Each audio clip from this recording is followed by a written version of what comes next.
Mucosas histéricas. Muy bien, mucosas histéricas. ¿Qué significa que tengamos aquí mucosas histéricas?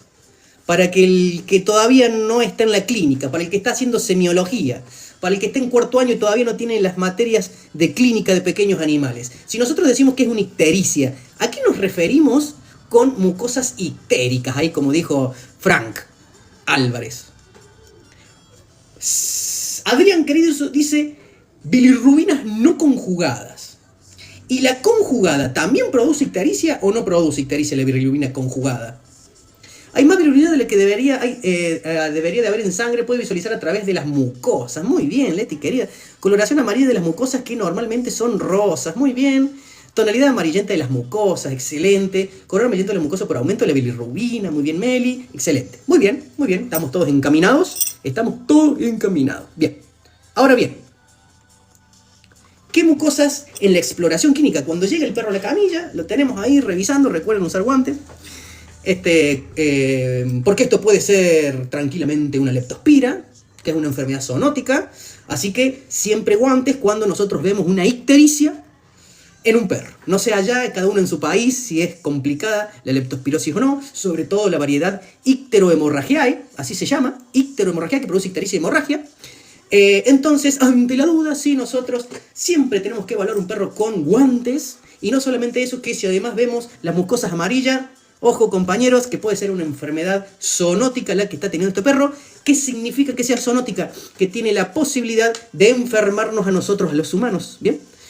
O viceversa. Muy bien, Adrián, lo podemos ver en distintos tipos de mucosa, como la gingival de las encías, la conjuntiva, la partecita roja, exactamente, la conjuntiva, la vaginal que no se las puedo mostrar, porque no soy de esa rama, pero, bueno, ustedes se lo imaginarán, la penera tampoco la vamos a mostrar, y también la coloración en la piel. Muchas veces, en los perros que tienen pigmentación oscura en las mucosas, no podemos evaluar la ictericia, compañeros. Entonces, siempre se va a ver la conjuntiva. Ahí, normalmente ahí no hay la conjuntiva, la mucosa conjuntival. La mayoría de los perros, por más que sean negros, no tienen pigmentada la conjuntiva. Entonces es un lugar especial para poder ver. Muy bien, Andrés querido. Y en las orejas a veces también. Sobre todo en los gatos. En los gatos podemos ver la orejita, el pabellón auricular, a ver si tiene una tonalidad amarillenta. Muy bien. Y si el gato o el perro tiene una ictericia muy alta, ya se puede ver directamente la coloración de la piel. ¿Bien? Bien, perfecto. Si nosotros tenemos una ictericia, ¿bien? Perfecto. Ya sabemos qué es lo que es ictericia, la coloración amarillenta de todas las mucosas del cuerpo. Entonces, mi pregunta es la siguiente. ¿Qué tipo de ictericias conocen? ¿Qué tipos de ictericias conocen? Yamilita, pasa que no me puedo poner a hablar de eso porque si no, no terminamos más y salimos del eje de la clase.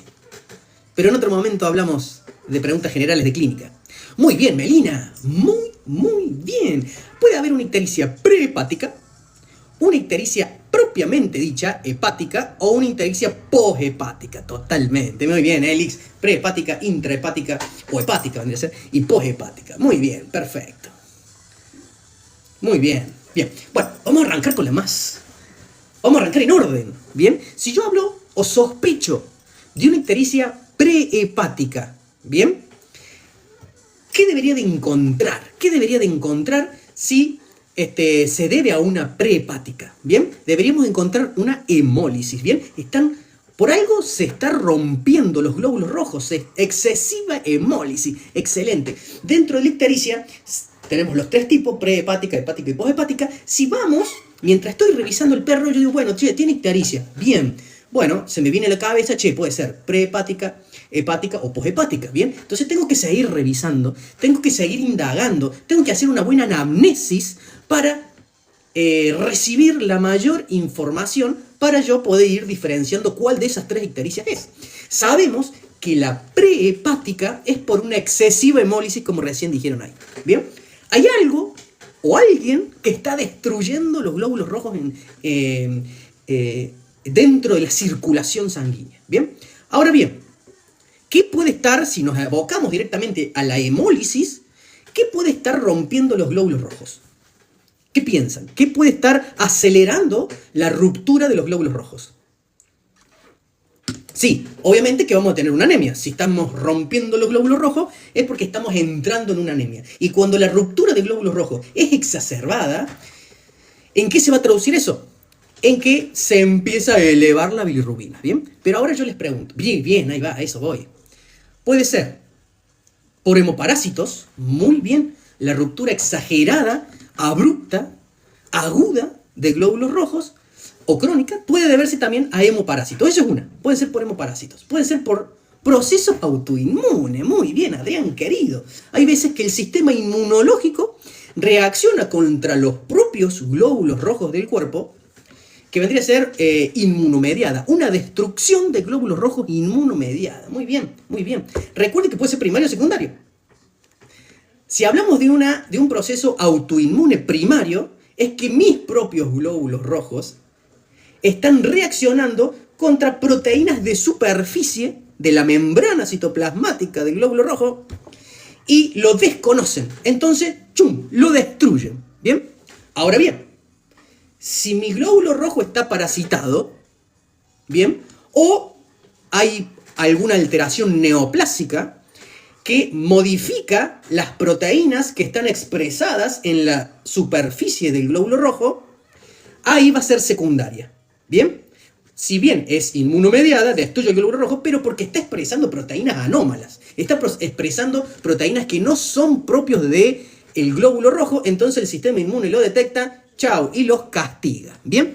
Perfecto, me gustó. Tenemos procesos autoinmunes que están destruyendo en forma desmedida el número de glóbulos rojos que están en circulación. Perfecto. Bien, ahora mi pregunta, sí, por hemoparásitos también, muy bien, exacto, muy bien. Ahora, por intoxicación, muy bien. ¿Qué tóxicos pueden romper los glóbulos rojos? ¿Qué tóxicos pueden romper los glóbulos rojos? ¿Con qué se tiene que intoxicar? Muy bien, Adrián, muy bien. Cebolla, paracetamol, muy bien. Ajo en altas cantidades, muy bien. Cebolla en altas cantidades, muy bien. Perfecto, muy bien. Eso también produce ruptura. Ahora mi pregunta es la siguiente. En el caso de que yo sospeche una enfermedad autoinmune, ¿bien? Porque es una posibilidad. ¿Tiene ictericia? ¿Puede ser un autoinmune? Sí, puede ser.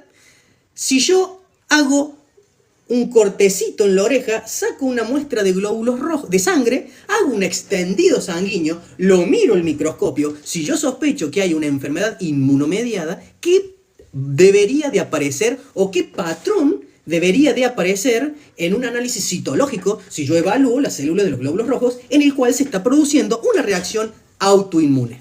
Aglutinación. Bien, esferocito. Muy bien, querido. Están más áspero que talón de indio. Excelente. Muy bien. Ahora mi pregunta es la siguiente. ¿Por qué hay esferocitos? ¿Qué son los esferocitos? ¿Por qué hay esferocitos? ¿Por qué se produce aglutinación? Ahí tenemos la punta del diagnóstico, compañeros. Si ustedes saben qué es lo que es un esferocito, por qué se produce un esferocito, por qué se produce aglutinación. Si yo hago un extendido y veo todo eso al microscopio, por eso hay que tener un microscopio óptico en el consultorio. Yo sé que lleva un costo, pero en lo posible traten de tenerlo porque tenemos una ayuda a un diagnóstico rápido. ¿Por qué tenemos esferocitos? Recién dijeron por ahí, ¿quién dijo? Que por ahí dijeron aglutinación. Acá está, Francesca Álvarez. Francesca Álvarez dice, doctor, si hacemos un extendido de una muestra de sangre con un perro con ictericia que sospechamos de una enfermedad autoinmune, vamos a encontrar esferocito. Bien, perfecto. Ahora, dame el argumento. ¿Por qué un esferocito se pierde la membrana? Se pierde la membrana. Bueno, pongámosles que sí. ¿Por qué? Muchas gracias, soy de tipo de carrera, pero me gusta aprender. Ah, muy bien, ¿de qué carrera estás acá? Gracias, Gefran, por estar acá. Restos celulares de Matías, muy bien. Glóbulo rojo más pequeño, eso es microcitosis. no es esferocitos. Bien, muy bien, acá está. Saul, los macrófagos, los fagocitas, muy bien, Saul. Anclar comentario. Totalmente, esta es la respuesta de por qué se producen esferocitos. Bien, vamos a desglosar un poquito, ¿Qué forma normal y por qué tienen los glóbulos rojos? ¿Cuál es la forma normal? ¿Cuál es la forma normal de los glóbulos rojos? ¿Hoy está difícil la clase? Redonda y cóncava. Muy bien, es biconvexo. ¿Seguro que es biconvexo o bicóncavo? Ahí está, me gustó más, María. Disco bicóncavo. Este me gusta. Vamos a anclar comentarios. Este es la forma normal de los glóbulos rojos. Un disco bicóncavo. Vamos a poner, a ver cómo era acá esto. Porque quiero comentarios, momentos, campaña. No, no es acá. ¿Dónde es? Acá. Dibuja y adivina. Muy bien, ahí está. Empieza a dibujar. Desactivo. Bien. Escuchen. Un glóbulo rojo tiene esta forma. Lo vamos a poner una visión de frente y una de perfil. Bien. Esto es un glóbulo rojo. Así. Y visto de perfil, un glóbulo rojo tiene esta forma. Dicho en criollo como para que se entienda, ¿ves? Este es bicóncavo porque tiene una concavidad del lado de abajo y una concavidad del lado de arriba. ¿Qué pasa? Como esto está lleno de hemoglobina, muchas moléculas de hemoglobina, acá poquitas y acá muchas, nosotros vamos a ver un rojo más intenso en la periferia, un rojo muy intenso en la periferia, porque nosotros estaríamos viendo esto, y un color más pálido en el centro, ¿bien? Porque nosotros estaríamos viendo esto. Por eso vemos un glóbulo rojo que es más coloradito en los bordes y menos color en el centro, porque es más finito, por eso es bicóncavo, ¿bien? ¿Me explico ahí? Eso es lo normal, ¿bien? Es un glóbulo rojo normal, bicóncavo, ¿bien? Porque es más finito en el centro, entonces cuando yo lo veo de frente, veo el centro de un color más clarito en relación al color rojo más intenso que tiene en la periferia. Marvin, querido, gracias por estar ahí. Encima tengo más rayitas. Hasta saca todo esto, vamos a terminar el live mañana. Bien, ¿se entendió? Vamos a salir de acá. Bien, como rosquillas, perfecto. Bien, ahora, cuando hay una reacción inmunomediada, vamos a ver que hay, como dijeron ahí, esferocitos. ¿Qué sucede?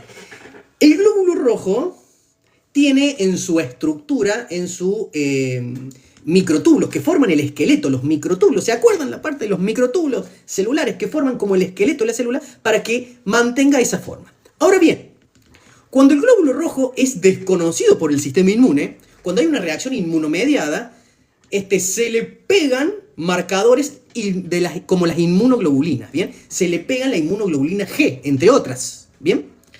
Entonces, ahora se dice que el glóbulo rojo está marcado, está opsonizado, ¿bien? Entonces, hagamos de cuenta que la inmunoglobulina agarra del cuello un glóbulo rojo y agarra del cuello otro glóbulo rojo, y ese mismo glóbulo rojo es agarrado por otro anticuerpo, entonces se aglutinan, están aglutinados, están como pegados, porque están todos opsonizados, ¿bien? Es como que agarra del cuello uno y dice, no, acá está, no se me van a escapar glóbulos rojos, hay que destruir, a hay que masacrar, le dice al macrófago. Entonces viene el macrófago y dice, perfecto, inmunoglobulina G, vamos a echar y vamos a destruir ese glóbulo rojo. Bien, algunos rompen los glóbulos rojos, los destruyen, pero otros son destruidos en forma parcial y le sacan un bocado, una parte del citoplasma de ese glóbulo rojo que tiene inicialmente una forma bien cóncava, le saca un pedazo, entonces como rompe parte del esqueleto, rompe parte del citoplasma, pierde la forma bicóncava. Bien, al perder la forma bicóncava, porque le saca un pedazo, como que le saca esquitocitos, muy bien, le puede generar esquitocitos, muy bien, pero hay veces que no llega a formarse esquistocitos, que son glóbulos rojos, pedazos de glóbulos rojos, sino que le saca un pedacito y pierde la forma bicóncava y queda redondito. ¿Bien? Por eso se llama esferocito, porque queda redondito, ya no tiene más forma bicóncava. Por eso, en una reacción inmunomediada, si hacemos un extendido sanguíneo, si encontramos ictericia y nosotros sospechamos que puede llegar, o para descartar que puede ser inmunomediada, una prehepática inmunomediada, bueno, listo, hacemos un extendido sanguíneo. Perfecto. Si nosotros vemos glóbulos rojos aglutinados, ¿qué significa? Como para que lo entienda doña Rosa y doña Pocha, que están todos pegaditos, tienen como racimos de uva. Así son como racimos de uva que están aglutinados, que están pegados en diferentes grupitos. Pilar, en pila de moneda, eso ya es distinto en pila de moneda, eso ya es distinto. Una cosa es que estén aglutinados en forma de racimo de uva y otra que se formen roulox. En pila de moneda significa roulox. Creo que así se pronuncia. Roulox. Pero esto, normalmente el roulox se da cuando un glóbulo rojo se pega arriba de otro, formando un aspecto de pilas en moneda, pero normalmente eso se da en equinos, compañeros. No se da en los perros. Acá está, mira, ¿quién dijo equino acá? Pila de moneda en forma de aglutinación. En equinos, muy bien, Melina. Eso no se produce en el perro. Pero como yo no me dedico a equinos, hace más o menos 16 años fue la última vez que estudié un equino, no me voy a meter en los equinos. Pero yo sé que eso no se produce en perros. ¿Bien? Cuando hablamos de aglutinación por un problema de autoinmunidad o autodestrucción de los glóbulos rojos por el propio sistema inmune, en el caso del perro se produce aglutinación. Y no solamente aglutinación, como en racimo de uva, todos pegatitos uno al lado del otro, sino que además se producen esferocitos. ¿Bien? Muy bien, mirá, Melina, una colega grande. Yo saludo desde Ecuador. Gracias por estar ahí. Roldán, Jos, gracias por estar ahí desde Ecuador acompañándome. Gracias, Miriam. Dice, consulta, ¿es bueno ponerle aceite de coco en los dientes a los perros? ¿Cuál es el objetivo, Florencia, para ponerle el aceite de coco en los dientes? Bueno, perfecto. Hacemos un extendido sanguíneo si sospecho de que sea autoinmune y ya puedo diferenciar. ¿Bien? Ahora bien, si yo veo que en el extendido de sangre no hay esferocitos, recuerden que estamos frente a un perro que presenta ictericia, ¿bien? Presenta ictericia y yo sospecho que es prehepática, tengo que descartar. Si le saco una gotita de sangre de la microcirculación, hago un extendido sanguíneo. Recuerden, ¿saben cómo se hacen los extendidos sanguíneos? Para que si lo mandamos al laboratorio no reboten. Bien, hagamos de cuenta que acá tenemos un portaobjeto. Bien, le ponemos una gotita de sangre. Y con otro porta lo ponemos sobre el vidrio y corremos y extendemos un vidrio sobre otro despacito para no romper los glóbulos rojos y ahí lo vemos. ¿Bien? Gracias, Adrián querido, por esos corazones. Para todo lo que tiene acá, mirá el corazoncito con el logo de la veterinaria. Muy bien. Gracias, Adrián querido. Bueno, ¿entendieron? ¿A qué voy? Hago el extendido sanguíneo y si hay destrucción masiva de glóbulos rojos, ¿bien? Vamos a terminar con el análisis citológico hecho en forma práctica en la veterinaria, en el consultorio, en el microscopio óptico, ¿bien? Hago un extendido sanguíneo, pero no hay esferocitos, no hay aglutinación en racimo de uvas, no lo hay, ¿bien? Pero hay diferentes tamaños de glóbulos rojos. Y no solamente hay diferentes tamaños, eso se llama anisocitosis, cuando hay diferentes tamaños de glóbulo rojo, sino que hay diferente intensidad de color. ¿Bien? Eso me da una idea, me da un indicio de que sí, tenemos diferentes tamaños de glóbulos rojos, sí tenemos diferente coloración, hay glóbulos rojos que tienen más rojo, otros que son más rosados, más pálidos, heterocromía se llama eso, ¿bien? Eso significa, a ver qué pusieron ahí, eso significa, necesito indicios de anemia regenerativa. Muy bien, vamos a anclar lo que dice Junji, excelente. Anclar comentario. Totalmente, Sunji, querida, totalmente. Si nosotros vemos que en el extendido sanguíneo no vemos esferocitos, no vemos aglutinación, bueno, por lo menos yo digo, bueno, inmunomediada no es. Y lo hicimos en 2 segundos, ¿bien? Pero sí hay diferentes tamaños. No solamente esos diferentes tamaños, eso se llama anisocitosis, cuando hay diferente tamaño de la célula, el glóbulo rojo. Recuerde, cuando hay diferente tamaño de pupilas, eso se llama bueno, no me acuerdo cómo se llama, pero el diferente tamaño que ustedes me lo van a decir ahí, que se me empezaron a mezclar la terminología. Anisocoria, ahí va, muy bien, Rosales. Anisocoria, ¿bien? Aniso significa diferentes tamaños, muy bien, ahí va. Gracias por la ayuda, Bien, pero en el caso de los glóbulos rojos, anisocitosis, ¿bien? Anisocoria, diferente tamaño de pupila, y en el caso de los glóbulos rojos también hay diferente tamaño, entonces se le llama anisocitosis, muy bien. Estuviese rindiendo un final, ya me hubiesen dicho, ¡afuera! Vaya a estudiar la terminología nueva que se olvidó. Bueno, muy bien, perfecto. Y encima de eso tenemos diferente coloración, ¿bien? Heterocromía, perfecto. Entonces, ¿qué me indica? Pero ¿por qué una anisocitosis significa regeneración? Muy bien, Pilar, ahí va. Entonces, ¿qué significa que sean de diferentes tamaños? ¿Bien? Significa que el organismo está captando que hay una pérdida de glóbulos rojos, entonces ponen mecanismos para recuperar esos glóbulos rojos, ¿bien? Entonces, libera el pool de glóbulos rojos de reserva que tiene, pero si no alcanzan, empieza a largar glóbulos rojos inmaduros. Los glóbulos rojos inmaduros son de un tamaño más grande que el glóbulo rojo adulto, no sé si adulto, glóbulo rojo maduro, esa es la terminología. Es más grande que un glóbulo rojo maduro. Entonces, pregunta, ¿cómo se llaman los glóbulos rojos inmaduros, que son más grandes que el maduro, cuando se liberan a circulación general? Reticulocito, muy bien, Pilar querida, María, muy bien. Una estimulación de la médula, muy bien, perfecto. Perfecto. Empieza a haber un recuento alto de reticulocitos, ¿bien? Que son los glóbulos rojos inmaduros, ¿bien? Cuando los empieza a largar a circulación, eso significa que la médula se está dando cuenta que no le alcanza el pool de glóbulos rojos que tiene de reserva, entonces empieza a largar glóbulos rojos inmaduros. Eso se llama anisocitosis, ¿bien? Cuando esto sucede sin reticulocitos, es una anemia. ¿Cómo sería la anemia si la médula no responde? ¿Cómo sería la anemia? La terminología, ¿anemia cuánto? Arregenerativa, muy bien, Adrián querido, Luis, excelente, Sunji. Arregenerativa, la médula ni se enteró que se está quedando glóbulos rojos, ¿bien? Puede ser por un problema propio de la médula, por ejemplo. Enfermedad infecciosa común en su país puede generar daño en la médula.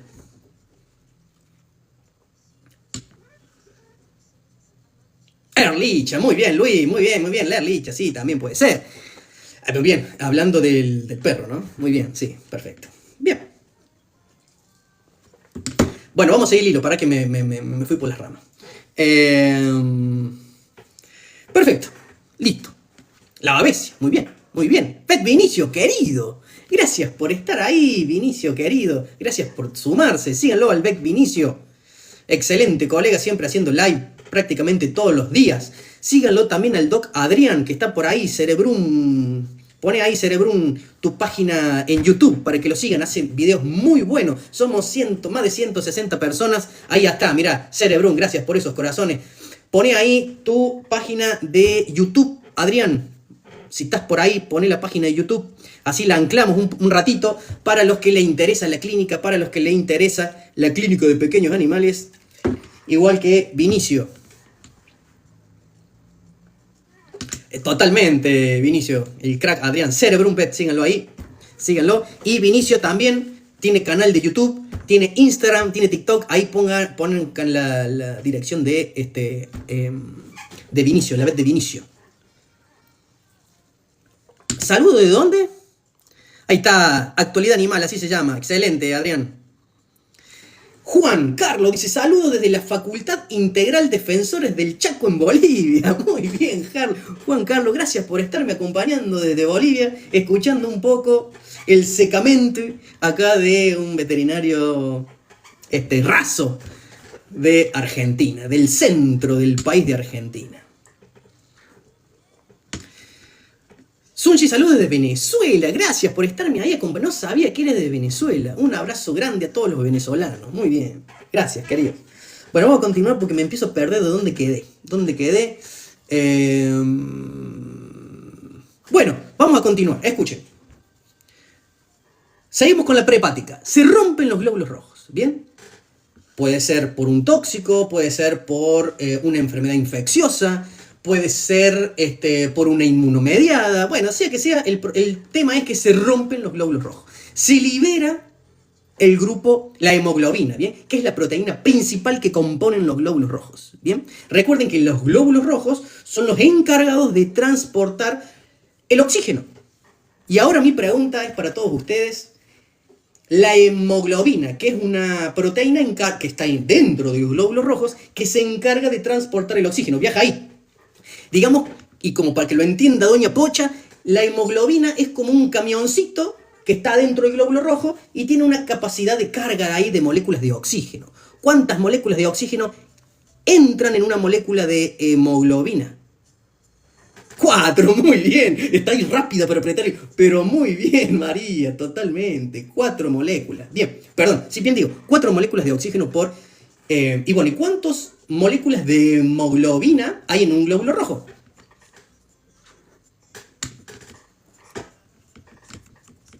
¿Cuántas? ¿Las contaron? ¿Contaron cuántas moléculas de hemoglobina hay en un glóbulo rojo? Muchas. Demasiadas.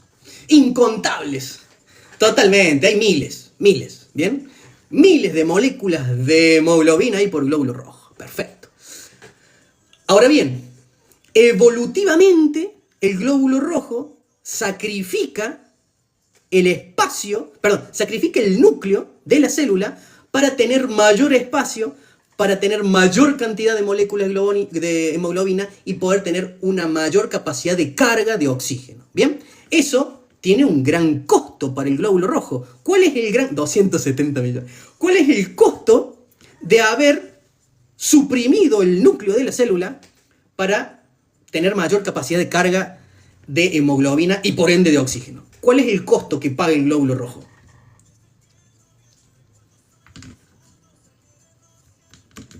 ¿Cuál es el costo? ¿Por qué el glóbulo rojo pierde el núcleo? Lo dijimos, para tener evolutivamente mayor capacidad de carga. Ahora bien, queda acéfalo. Sin el núcleo, la célula queda acéfala. Queda sin el material genético. O sea, se queda con la imposibilidad de síntesis de proteína. Muy bien, no se puede dividir. La vida media, muy bien. César Cid. No exactamente. La vida media se muere muy rápido, pobre glóbulo rojo. Se sacrifica por nosotros. Tenemos que estar agradecidos de cada uno de nuestros glóbulos rojos por sacrificarse. Viven muy poquito, aproximadamente 120 días en perros. ¿Y en gatos cuánto viven? Entra en apoptosis, pobrecito. No, más que en apoptosis, entra en el 70, muy bien, está ahí. ¡Qué grande! Saben un montón, ¿no? En el caso del gatico, 70 días dura aproximadamente un glóbulo rojo. ¿Bien? ¿Por qué? ¿Qué pasa? Cuando se empieza a poner viejo, muy bien, Rosal, querido, cuando se empieza a poner viejo, entra en senescencia. ¿Bien? Pierde el poder de elasticidad. Recuerden que un glóbulo rojo, al tener esa forma bicóncava, le da mayor superficie de contacto que si fuese recta, le da mayor superficie de contacto para que haya valga la redundancia, para que haya mayor superficie para intercambiar gases, en este caso dióxido de carbono por oxígeno y oxígeno por dióxido de carbono, ¿bien? Y no solamente eso, sino que además la cantidad de hemoglobina que hay dentro del glóbulo rojo, al estar en el centro, está lejos de la superficie, que ahí es donde se produce el mayor intercambio. Por eso está deprimido en el centro, ¿bien? Para que las moléculas de hemoglobina que están en el medio de la célula estén cerca de la superficie, de la membrana celular. Es un mecanismo de adaptación para que toda la hemoglobina que está dentro del glóbulo rojo tenga fácil acceso a la membrana citoplasmática, ¿bien? Aquí voy con todo esto, para que me perdí. Bueno, a lo que voy es que esto, y no solamente esta forma icóncava, le da mayor poder de elasticidad, porque el glóbulo rojo mide más o menos unas 7 micras aproximadamente, y hay algunos capilares, microcapilares, que miden 4 micras. Entonces se tiene que deformar ese glóbulo rojo para que pase por esa microvascularización, cuando el glóbulo rojo es joven, ¿bien? Pero cuando el glóbulo rojo le empiezan a doler las lumbares, cuando ya los huesos le andan, ya porque están viejitos, ¿quién se encarga de eso?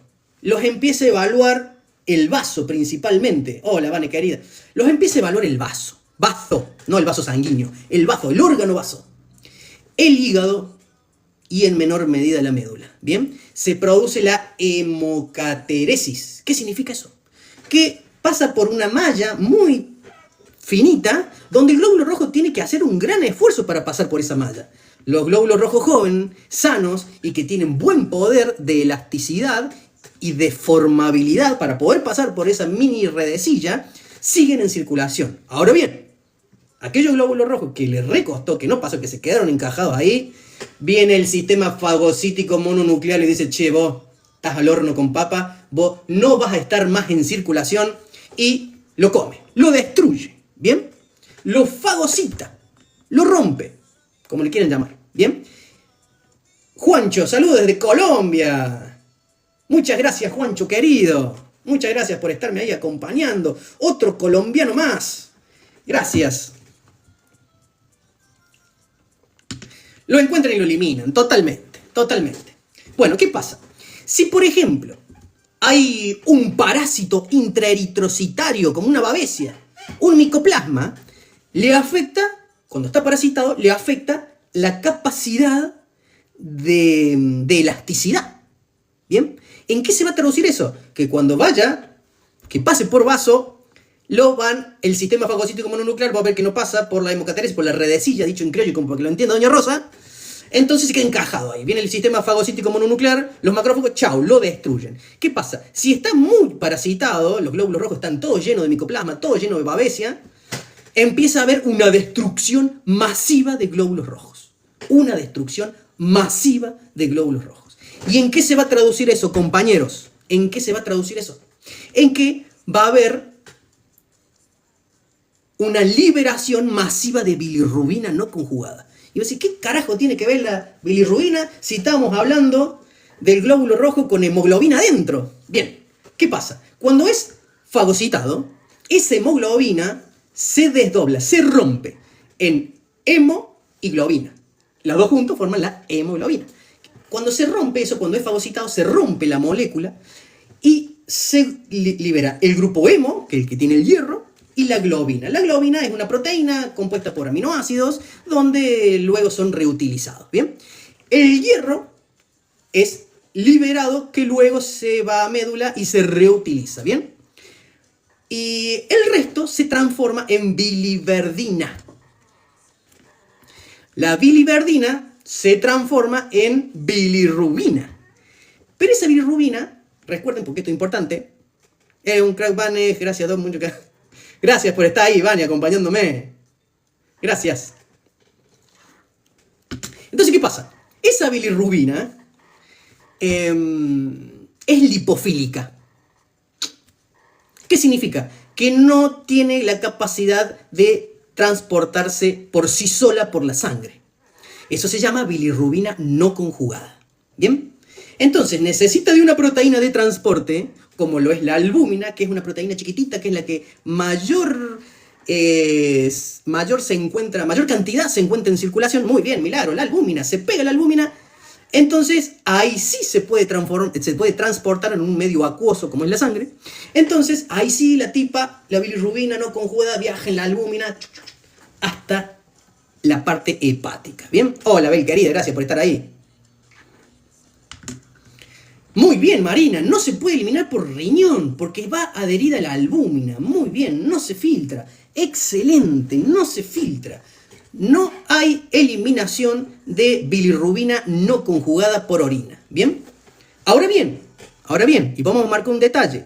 Si la ruptura del glóbulo rojo, en vez de hacerse en órganos que se lleva a cabo la hemocateresis, como por ejemplo el vaso, el hígado, la médula, muy bien, médula ósea, y hay por el contrario una ruptura exagerada, una ruptura terrible de los glóbulos rojos a nivel intravascular, donde se libera la hemoglobina en sangre, ahí es captada por la aptoglobina, que es una molécula que está en la sangre. Entonces cuando pasa por riñón, ahí sí se puede eliminar y se produce la hemoglobinuria. Cuando hay un exceso exagerado de rupturas de glóbulos rojos en cualquier parte de los vasos sanguíneos del organismo, ahí sí, queridos compañeros, vamos a tener hemoglobinuria. ¿Bien? Pero si se produce, la mayor porcentaje de veces se produce dentro de los órganos donde se lleva a cabo la hemocateresis, ahí la mayoría de esa hemoglobina se rompe, se desdobla, se reutiliza el hierro, la globina también, que está compuesta por aminoácidos, y se reutilizan esos mismos aminoácidos, muy eficiente, hecho sea de paso,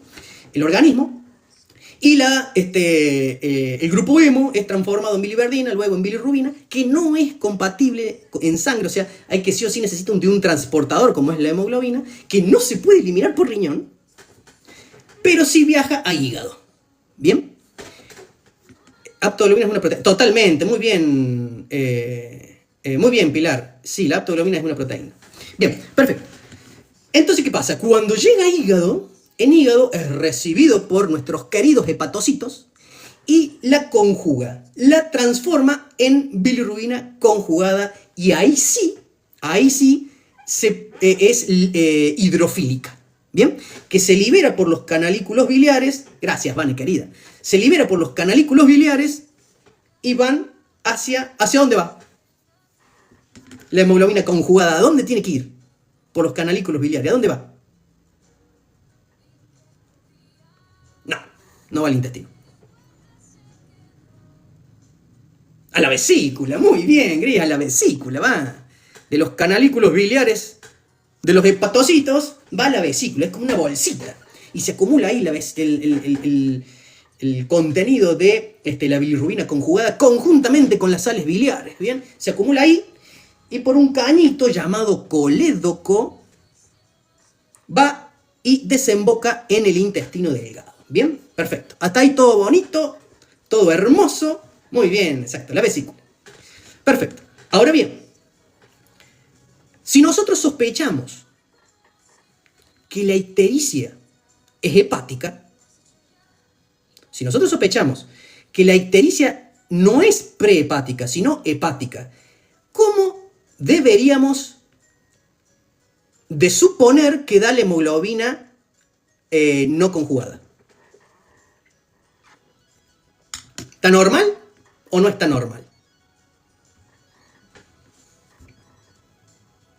Bien. Claro, si la ictericia es hepática porque el hígado ha perdido la capacidad, no hay ruptura exagerada de glóbulos rojos, no hay una hemocateresis exacerbada. Entonces la bilirrubina no conjugada no va a estar muy elevada. ¿Bien? No va a estar muy elevada. La bilirrubina no conjugada alta. Y lo que pasa es que normalmente cuando se dispara la bilirrubina no conjugada es cuando hay ruptura masiva de glóbulos rojos. ¿Bien? Muy bien, ahí va, Luis. Al principio normal, pero se empieza a acumular. Si pasa el tiempo, se empieza a acumular porque el hepatocito no me lo está conjugando. Muy bien, muy bien. Al comienzo es normal y después la prehepática va, la hemoglobina no conjugada al comienzo es normal y después se va acumulando. Perfecto, perfecto. Ahora bien, y esto presten atención. En el caso que sea poshepática. Perdón, antes de irme, antes estamos en la hepática. Si yo tomo una muestra de sangre y mando al laboratorio, ¿cómo me darían las enzimas? ¿Y cuáles? ¿Cómo me darían las enzimas? Porque, ¿qué pasa? Si yo tengo una ictericia, ¿qué es lo que va a hacer el médico clínico? Le va a tomar una muestra de sangre y le va a mandar al laboratorio. Va a pedir un hemograma y una bioquímica sanguínea. ¿Qué vamos a pedir? Vamos a pedir AST, ALT, GGT, FAS. ¿Bien? Muy bien. Cuando el daño es hepático, cuando nosotros sospechamos que la ictericia es hepática, va a haber enzimas citosólicas. ¿Cuáles son las enzimas citosólicas? O sea, ¿cuáles son las que me indican citólisis? O sea, que hay ruptura del hepatocito. La AST y la ALT. ¿Bien? Cuando yo sospecho de que hay un daño hepático per se, o sea, que el problema es un tóxico, por ejemplo, que ha hecho daño a nivel hepático, no va a poder conjugar la bilirrubina. ¿Bien? Entonces, al no poderla al haber ese daño hepático, se rompe el hepatocito y estas enzimas, la AST y ALT que están dentro del hepatocito, se empiezan a liberar. Es normal que haya un recambio de hepatocitos, es normal. Un cierto grado está permanentemente regenerando células hepáticas, entonces siempre vamos a tener un rango normal de AST y ALT normal en sangre. Ahora bien, si ese número de hepatocitos se empieza a romper en forma desmedida, se dispara la AST y la ALT. ¿Bien? Entonces, cuando el daño es hepático, vamos a tener normalmente aumentada la AST y la ALT. Ahora bien, si el problema es crónico, si hay una cirrosis hepática donde se pierde la masa hepática funcional y es reemplazada por tejido de cicatrización, con el tiempo, ¿cómo van a estar esas enzimas? ¿Va a haber destrucción hepática? Sí, seguro. Pero ¿cómo van a estar las enzimas?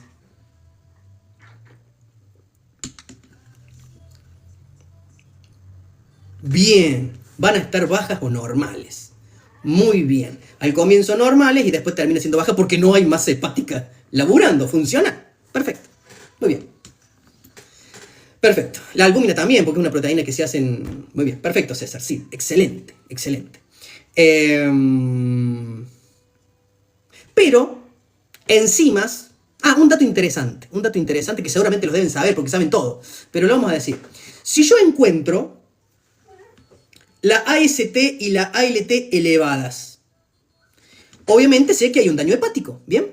Ahora bien, ¿de cuánto tiempo para atrás puedo decir, solamente observando y viendo esas enzimas, el daño hepático, cuánto hace que se viene generando? Si hay un daño hepático de hace un mes atrás, puede ser que recién agudo, en ese momento, puede ser que ahora den alta la ALT y la AST, o tiene que ser un daño... Muy bien, Juancho, muy bien. Vamos a anclar, qué crack este Juancho.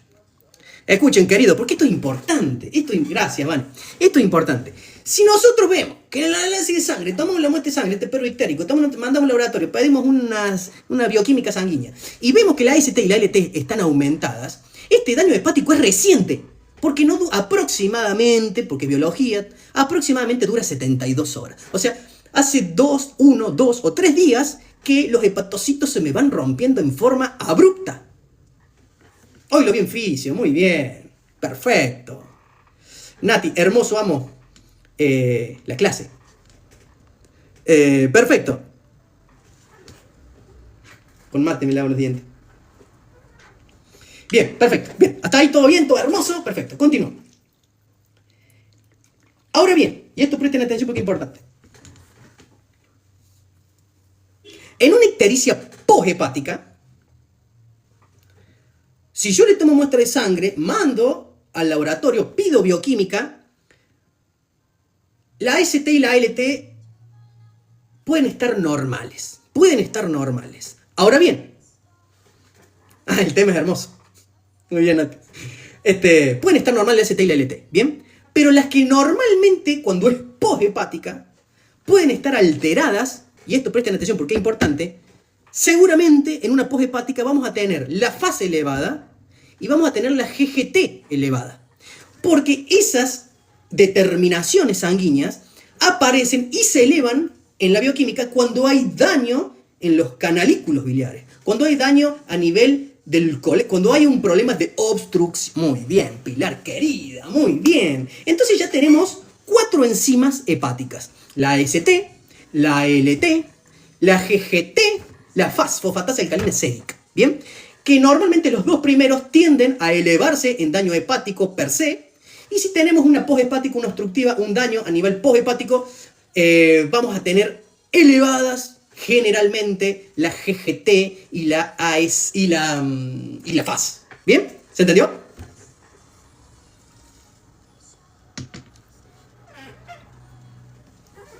¿Hasta ahí va? Perfecto. Muy bien. Va. Ahora bien, si yo sospecho un colangiocarcinoma, claro, bueno, ahí pasa que ahí está comprometido todo el parénquima, está comprometido los hepatocitos, los canalículos biliares, está comprometido todo. Entonces ahí vamos a tener, sí, totalmente, Luis querido, ahí vamos a tener todo elevado, hay un desastre. Sí, totalmente. Pero no lo hagamos tan drástico, dejemos vivir el Toby. Bueno, escuchen. En el caso que sea pos, ¿bien? Vamos a tener elevada, la GGT, la FAS, la ALT y la AST posiblemente estén normales. Ahora desde el punto de vista clínico, ¿qué debo de esperar de ver en una ictericia poshepática? ¿O qué tengo que sumar a la anamnesis cuando yo sospecho una poshepática? Claro, si no, tenemos que buscar la pala muy rápido, querido. No, vamos a dejarlo vivir un tiempo más. ¿Qué tenemos que incluir en la anamnesis? El color de la S. Muy bien, Rosales, querido. Totalmente. Tenemos que ver. Si yo sospecho una poshepática, si en el análisis de sangre a mí me da elevada la GGT y la FAS, pero no tanto la ST y la LT, donde hago un extendido sanguíneo, y veo que no hay aglutinación, no hay esferocitos, ¿bien? O que quizás no hay anemia, porque no hay ruptura de glóbulos rojos en la poshepática, ¿bien? Pero ¿por qué hay ictericia? ¿Por qué hay ictericia en la poshepática si los glóbulos rojos están normales? ¿Cómo puede ser?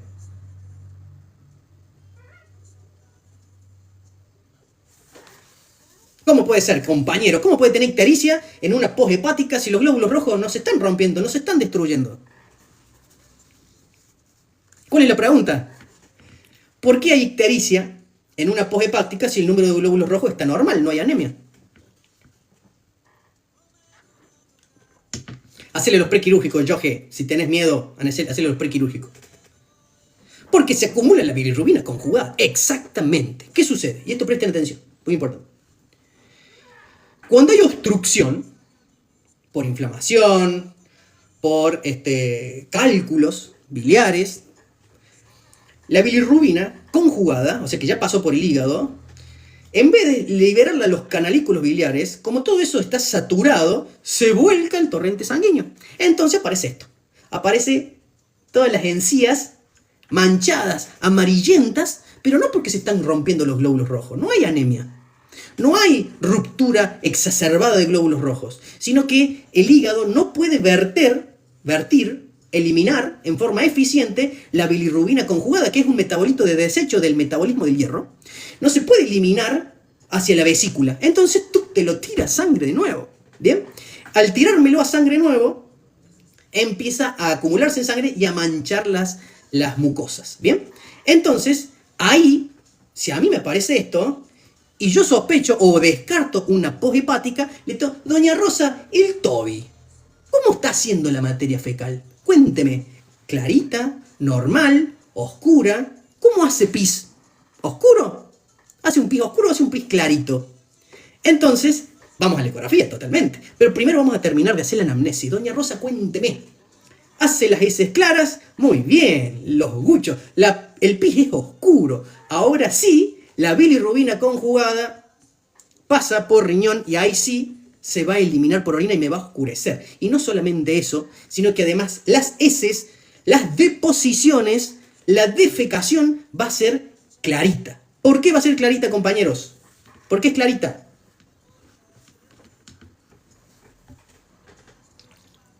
¿Por qué es clarita? Serían heces blancas, totalmente. ¿Cómo se le llama a la terminología médica cuando hace las defecaciones blancas y grasosas?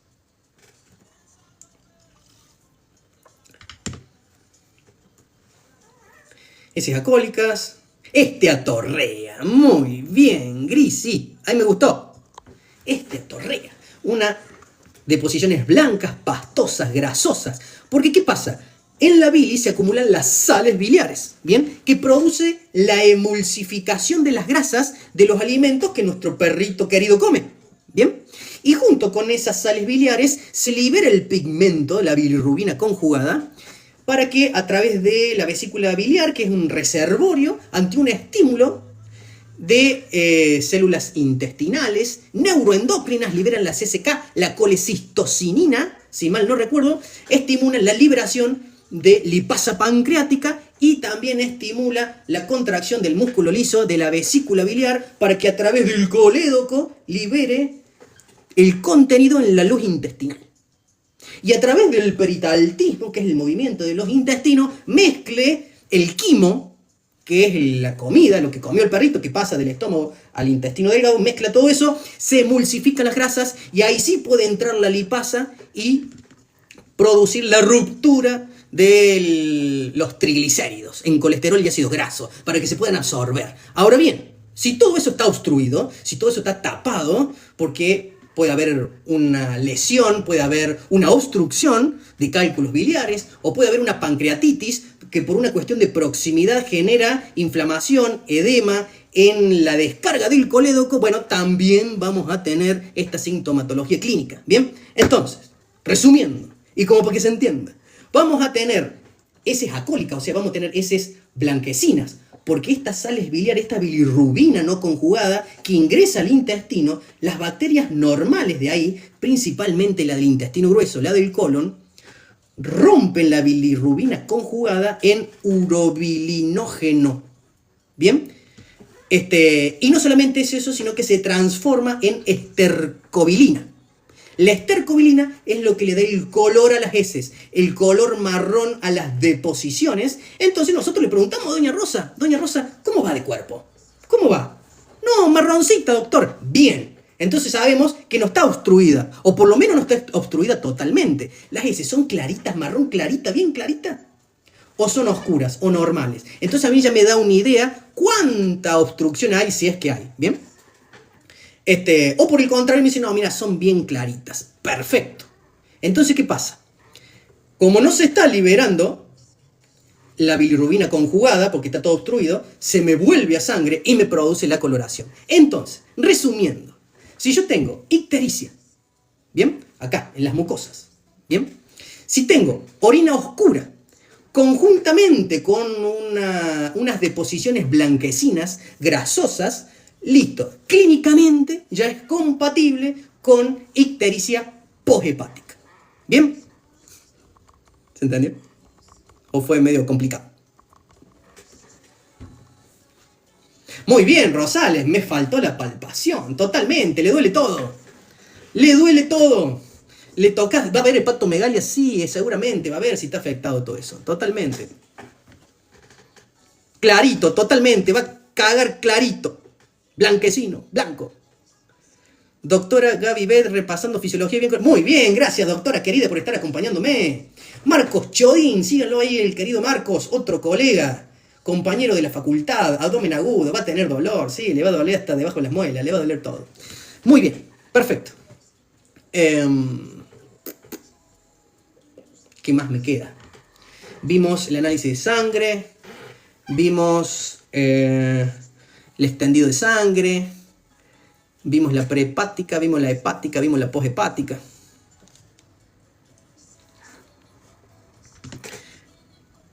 Pregunta. Nacho, ¿sos veterinario? Yo digo que sí.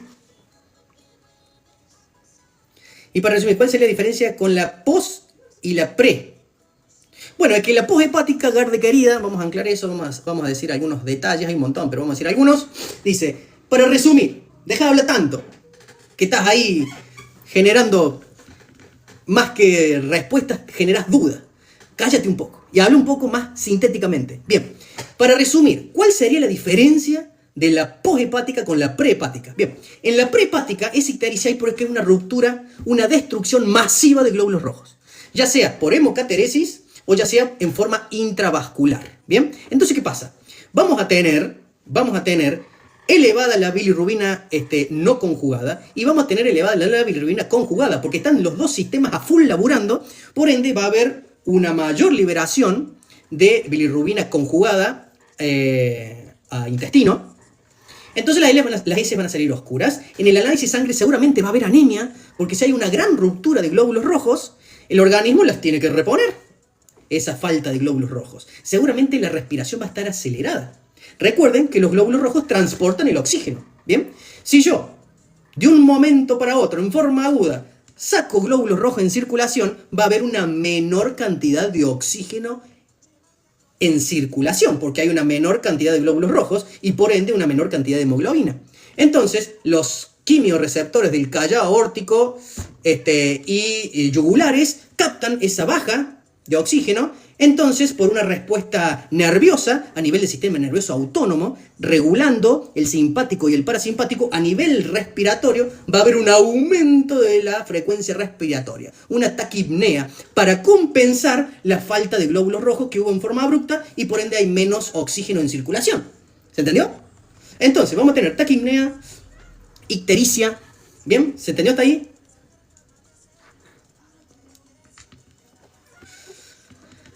Dice Marcos querido, ¿y cómo repercuten los altos niveles del grupo hemo en los riñones? Pero si ya lo hablamos, Marcos querido.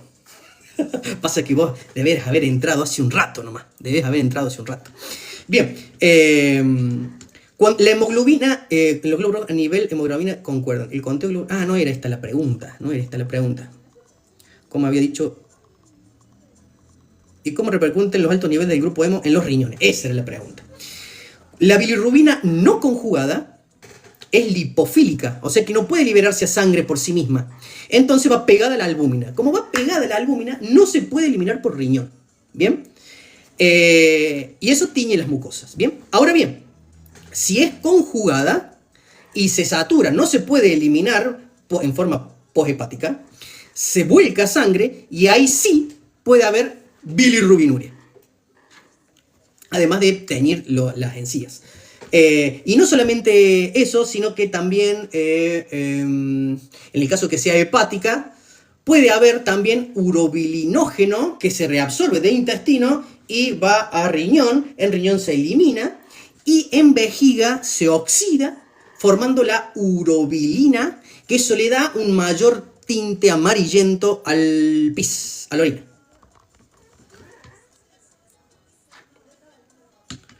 ¿Se entendió? Bueno, hay algo que es importante que no lo dije y que sería bueno que lo sepan. Sería bueno que lo sepan. Presten atención porque esto es importante. Presten atención porque esto es muy importante, queridos. Si nosotros vemos que la poshepática es obstructiva por cálculos biliares, tengan en cuenta de hacer análisis de hipotiroidismo y Cushing. Porque cuando empieza un paso previo a los cálculos biliares es cuando empieza a formarse barro biliar. ¿Bien? Cuando empieza a haber barro biliar, paren las antenas, porque una posibilidad es que haya una alteración del metabolismo de los lípidos. ¿Bien? ¿Qué problema hormonal puede llevar a la alteración de los lípidos? Bien, lo más común puede ser el hipotiroidismo.